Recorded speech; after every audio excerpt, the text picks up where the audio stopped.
Trump pushes Chinese election threat, but files show Russia's heavy hand.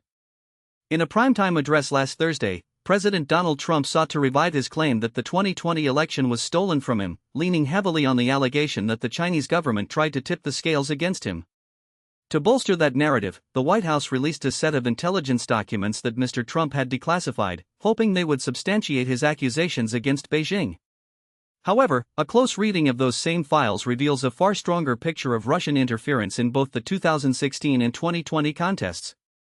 The documents detail how senior Russian officials, including President Vladimir Putin, oversaw operations aimed at undermining Mr. Trump's opponents, and they note that Moscow conspired with American individuals and other prominent persons to orchestrate influence efforts. Despite the prominence of Russia in the material, Mr. Trump barely mentioned the country during his 25-minute speech, a silence that aligns with his long-standing reluctance to acknowledge what criminal and congressional investigators have concluded for years. Senator Mark Warner, the top Democrat on the Senate Intelligence Committee, noted on CBS's Face the Nation that Russia remains the biggest country trying to influence every election, a pattern that has been documented repeatedly.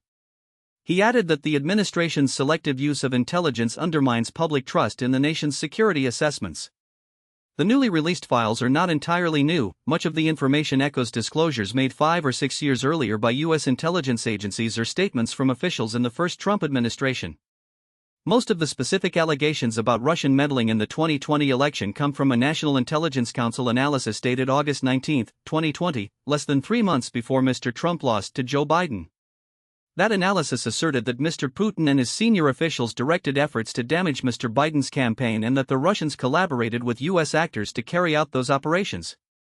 The release comes at a time when President Trump has placed inexperienced loyalists in key intelligence oversight roles, such as Bill Pulte, who was serving as acting director of national intelligence until the confirmation of Jay Clayton, the U.S. Attorney for Manhattan.